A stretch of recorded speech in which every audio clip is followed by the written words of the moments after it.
आपके जहेज की डिमांड मैंने सुन ली है। मैं तो कोई ऐसी डिमांड कर ही नहीं रही। मैं तो जरूरत की चीजें बता रही हूँ जो तुमने इस्तेमाल करनी है। आप जानती हैं ना कि मैं यतीम लड़की हूँ, उस घर में अकेली हूँ, कमाने वाली। उसके बावजूद आप ये सब कुछ मांग रही हैं हमसे। 2-2, 3-3 जगहों पे तुमने नौकरियां की हैं, कुछ तो सेविंग की होगी। नहीं, हमने आज तक कुछ सेविंग नहीं की है, क्योंकि बहुत मेहनत से हम कमाते, सेविंग नहीं कर पाते। आंटी, आपने बेटी के लिए कुछ तो बनाया होगा। आजकल तो फकीर लोग भी अपनी बेटियों को जहेज में इतना इतना कुछ देते हैं। क्योंकि फकीर मांग के जमा करते हैं और हम मांगने वाले नहीं, बहुत मेहनत से कमाते हैं। हम कोई भूखे नंगे लोग नहीं है जो तुम इस तरह से बात कर रही हो। हिना बेटा तुम जाओ, मैं बात कर लेती हूँ। अम्मी आप देख रही हैं ना क्या कुछ कह रही हैं, उसके बाद भी आप कह रही हैं बात कर लूंगी। ठीक है, अगर आप लोग अच्छे घर से हैं, खाते पीते हैं, अमीर हैं, तो फिर आप लोग मुझे बगैर जहेज के क्यों नहीं एक्सेप्ट कर सकते? क्यों, तुम्हें सुरखाब के पर लगे हमें? मुझे भी आप जैसे घटिया लोगों के घर शादी करने का कोई शौक नहीं है। मुठिया आप ये लें, ये रख लें वापस। मैंने तो समझा था शरीफ होंगे, इज्जतदार होंगे, मगर पता नहीं था कि शराफत के साथ साथ इज्जत और तहजीब का दायरा भी छीन चुका है। आप हमारी यूं बेइज्जती नहीं कर सकती, हम भी इज्जतदार लोग हैं। इज्जत और तुम लोग, माय फुट।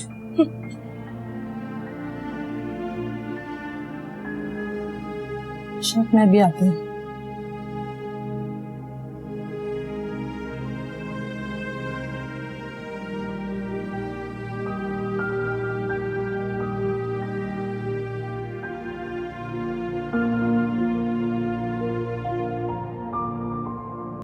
और आपसे मैंने कह दिया जब शादी मुझे करनी होगी मैं कर लूंगी, आप परेशान मत हुआ करें। वालेकुम सलाम। वो आपको मैं कॉल कर रहा था लेकिन आपका सेल ऑफ आ रहा था। फिर मेरी आन से बात हुई तो उसने मुझे सारी सिचुएशन बताई, तो मैंने सोचा कि मैं आके आपसे खुद ही मिल लूं। बस लोगों को पता थोड़ी चलता है, ऊपर से कुछ होते हैं और अंदर से कुछ। मेरे ख्याल में तो हमें अल्लाह का शुक्र अदा करना चाहिए कि वक्त से पहले ऐसे लोगों का पता चल गया। हाँ लेकिन अफसोस तो होता है ना। अफसोस तो किसी कीमती शय या किसी शख्स के खो जाने का होता है। ऐसे लालची लोगों का ज़र्फ वक्त से पहले पता चल गया, इस पे हमें अफसोस तो नहीं करना चाहिए। आप तो माशाल्लाह वैसे ही बहुत समझदार हैं, बहादुर हैं, हिम्मत वाली। मैं नहीं सोचता कि आपको ऐसे परेशान होना चाहिए। हिना तुम इनको बिठाओ, मैं चाय लेकर आता हूँ।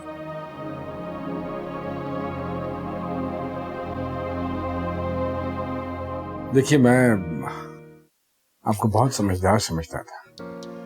मैं सोच रहा था कि आपको समझाने की जरूरत नहीं पड़ेगी। जब इंसान टूटता है ना, सोचना समझना सब भूल जाता है।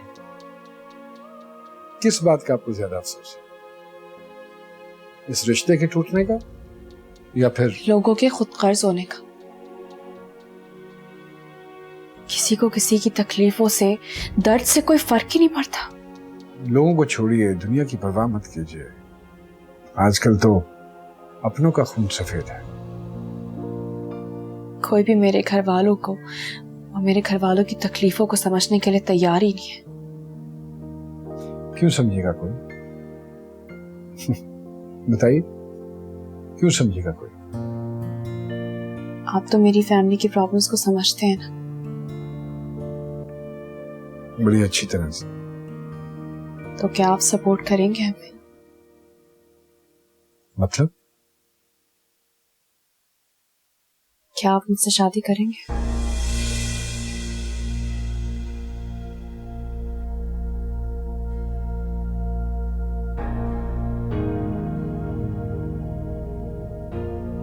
क्या?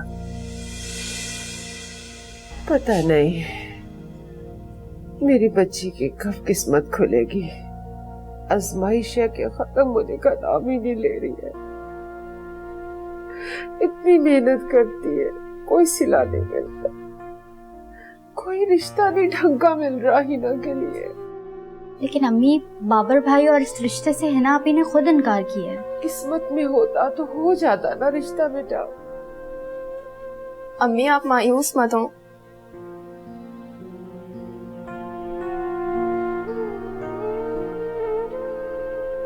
बाबर से मोहब्बत की, वो लालची निकला, मेरे कहने पे सबाहत के घर चली गई, वो भी लालची निकली। पता नहीं मेरी बच्ची के नसीब में क्या लिखा है। अम्मी, आप ही तो कहती हैं अल्लाह ताला अपने जिन बंदों को आजमाता है उन्हें नवाजता भी है। पता नहीं, बाज लोग अपने ही हाथों से अपना नसीब खो देते हैं। मेरी हिना उनमें से तो नहीं है। ऐसा कुछ नहीं होगा, आप अल्लाह पे भरोसा रखें। प्लीज अपने आप को संभालें। ये पानी पिए।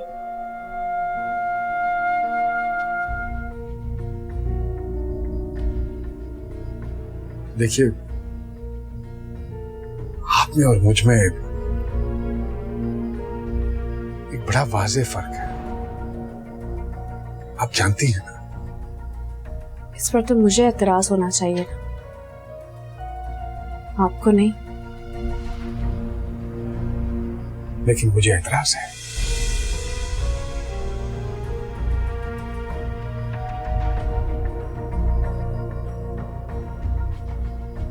मैं अपनी जिंदगी के बड़े खूबसूरत साल अपनी बीवी अकीला के साथ गुजार चुका। अब मैं नहीं चाहता कि मैं आपकी ख्वाहिशों का, आपके अरमानों का इस तरह गला दबाऊं। ये बिल्कुल ज्यादती होगी आपके साथ। मेरे साथ कोई ज्यादती नहीं होगी। ज्यादती तब होती जब कोई जबरदस्ती ये फैसला मुझे मुसल्लत कर देता, मगर ये फैसला मेरा अपना है। गलत कर रही हैं आप। ये फैसला आप मजबूरी में कर रही हैं, एंड आई एम श्योर बाद में आप पछताएंगे। पछताता वो है जिसकी ख्वाहिशात हो। मेरी कोई ख्वाहिश नहीं है, और मुझे आपकी जायदाद में से कुछ भी नहीं चाहिए। मैं सिर्फ अपने भाई, अम्मी और बहनों का मुस्तकबिल सेव करना चाहती हूँ, बस, और कुछ नहीं चाहिए मुझे।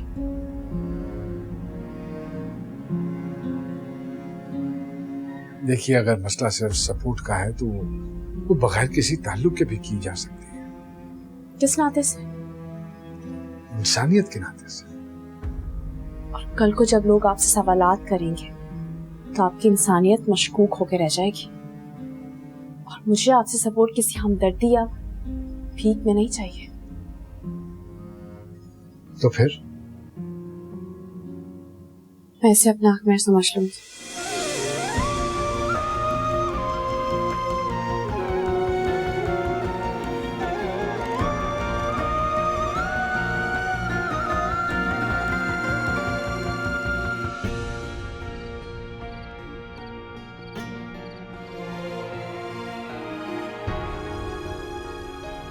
मैंने सिर्फ आपको ऑप्शन दिए, अगर आप चाहें तो इनकार भी कर सकते। कोई जबरदस्ती नहीं, बस मुझे आपका पूरा एतमाद फैसला चाहिए। जवाब का इंतजार रहेगा मुझे।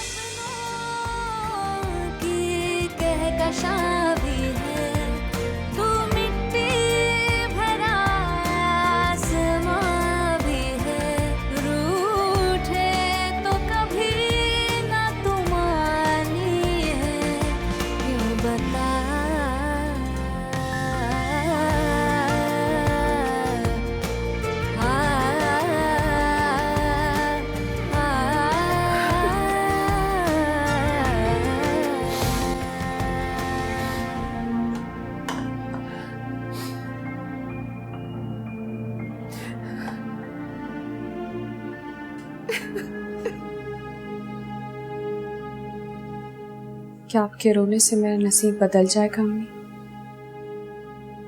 हाँ, लेकिन मेरे दिल का बोझ तो हल्का हो जाएगा।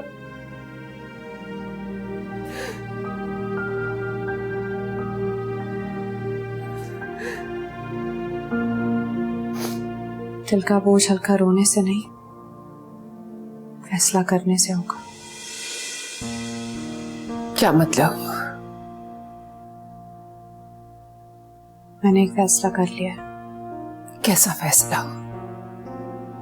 बहुत अहम फैसला, जिससे कम से कम मेरे दिल का तो बोझ हल्का हो गया, और वक्त आने पर आपको भी बता दूंगी। देखो ही ना, अब कोई ऐसा वैसा फैसला मत करना। मुझ में और सहने की ताकत नहीं है। अगर मैं सह सकती हूँ ना, मुझे पूरा यकीन है कि आप भी सह ही लेंगी।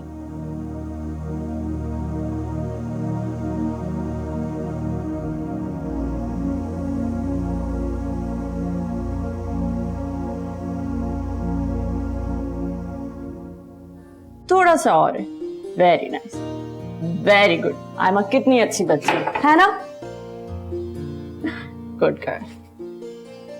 चलो लंच खत्म करना है, ठीक है? फिनिश करना है। Okay doll, bye bye.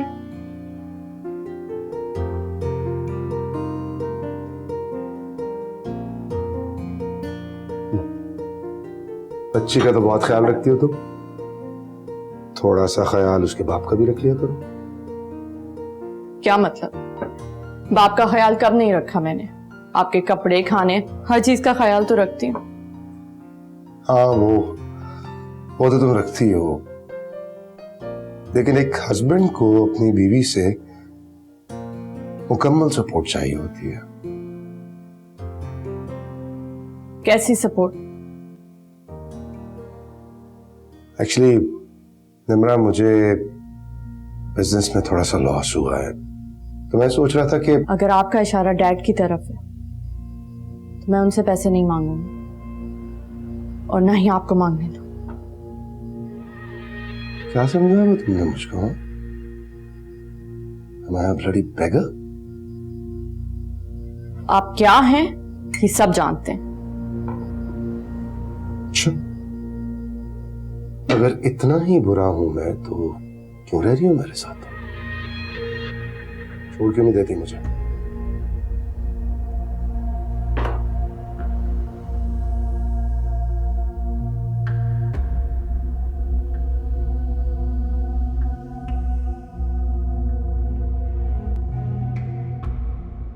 वैसे डैड रात को इतना लेट आए थे, तुम तो सो चुके थे, इसी वजह से वो सुबह रास्ते पे नहीं आए। मतलब ये कि there is something wrong, seriously, वरना वो इतना लेट क्यों आएंगे? कम ऑन, सुबह सुबह दिमाग मत खराब करो। Why don't you listen to me? क्या हुआ, सब खैरियत तो है? मैं अब वहां और नहीं रह सकती।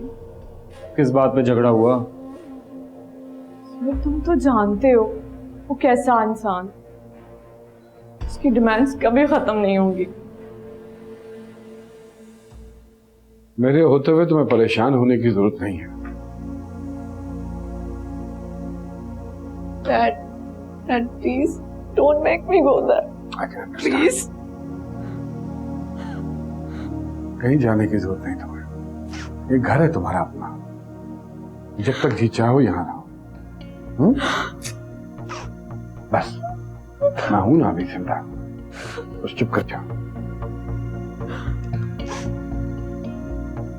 सामान रखो इसका ऊपर कमरे में, आओ जाओ अपने कमरे में।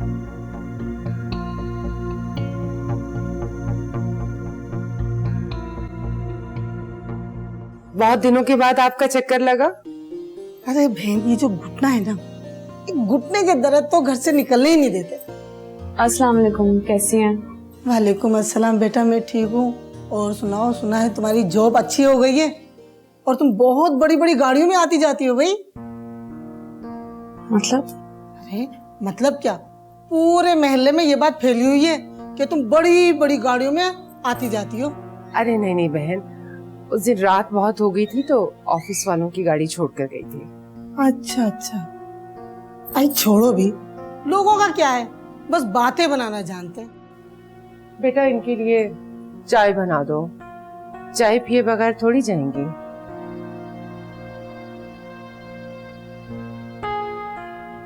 देखो मैं हिना के लिए कितना अच्छा रिश्ता लेकर आई हूँ। ये देखो, लड़के की उम्र सिर्फ 40 साल है, बीवी बेचारे की मर गई, 2 मासूम छोटे छोटे बच्चे हैं, बहुत अच्छा कारोबार है। और तुम्हें क्या चाहिए? मैं अपनी हिना की शादी किसी रंडवे के साथ नहीं करूंगी। इशरत, अपने घर के हालात देखो। अरे ये लोग तो फिर जहेज भी नहीं मांग रहे हैं। अच्छे रिश्ते ठुकराना अच्छी बात नहीं है। अगर वो मेरी बेटी को सोने में भी तोल दे तो तब भी मैं ये रिश्ता नहीं करूंगी। मैं तो ये रिश्ता इसलिए लेकर आई थी कि हिना को मैं अपनी बेटी समझती हूँ। बहुत पछताओगी। तुम कौन से किसी शहजादे का रिश्ता लेकर आई हो जो मैं बहुत पछताऊंगी?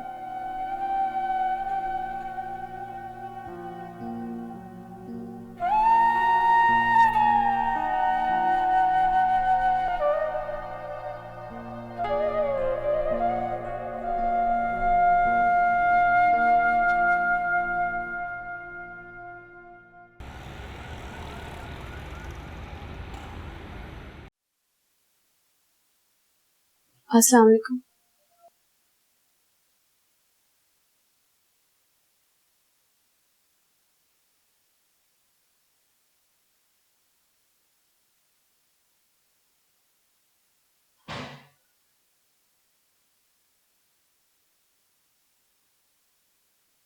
अस्सलाम वालेकुम हिना टीचर। वालेकुम सलाम। चलो पढ़ाई शुरू करते हैं। अपना बैग खोलो। आज देखते हैं आपको होमवर्क में क्या मिला है। आजो बैठो बैठो। कैसा रहा स्कूल? उधर आओ।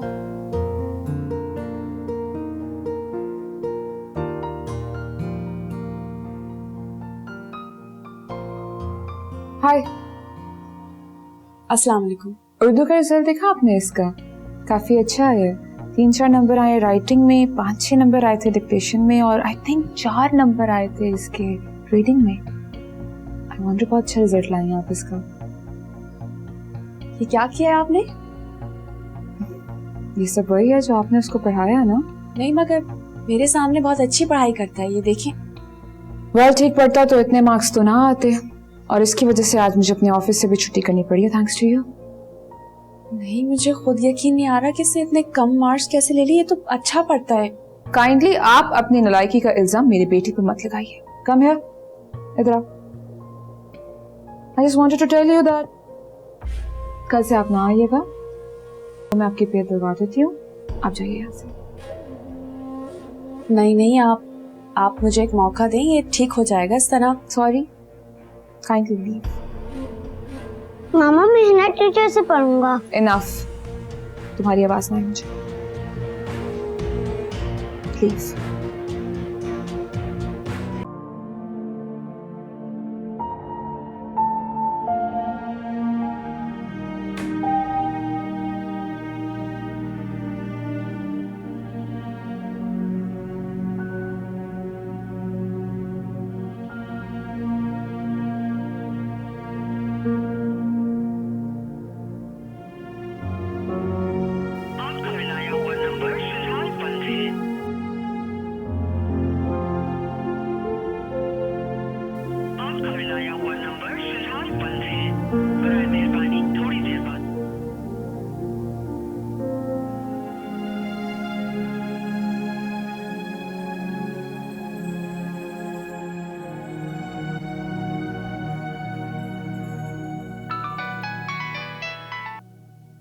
अस्सलाम सर।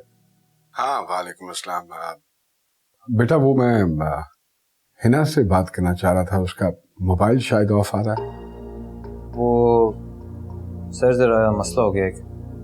आप बताओ, खैरियत है ना? आप ही की आज मंगनी हुई और टूट भी गई। ओहो।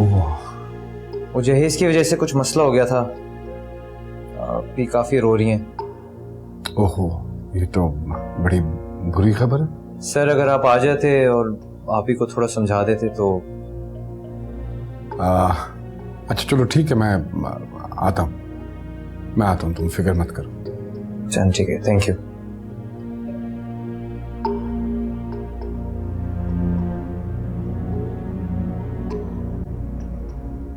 अब बस भी करो, कितना गुस्सा करोगी, कितना बोलोगी तुम?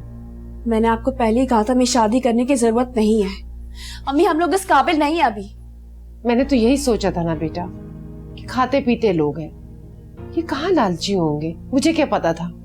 हर कोई लालची होता है, हर कोई मतलबी होता है। वो जो कल आंटी आई थी उन्होंने क्या कहा था? सबसे पहला सवाल ये किया था कि मेरी सैलरी कितनी है। तो मैंने तो बस यही कहा था ना कि बस तुम्हारे फर्ज से मैं आजाद हो जाऊं। कोई किसी की मजबूरी नहीं समझता, हर किसी को सिर्फ अपना मुफाद होता है बस।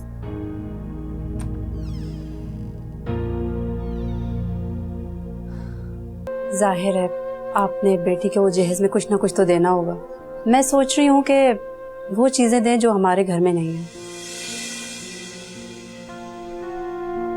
जी क्या कह रही हैं आप? हमारे घर में टीवी है, एलईडी नहीं है। आप उसे एलईडी लेके दें। फ्रिज के बजाय डीप फ्रीजर, रूम कूलर और दूसरी जरूरियात की चीजों की लिस्ट मैं जरीना के हाथ भिजवा दूंगी। हाँ हाँ इशरत, ऐसा करो कि तुम ना वो चीजें लेना जो इन लोगों के पास नहीं है।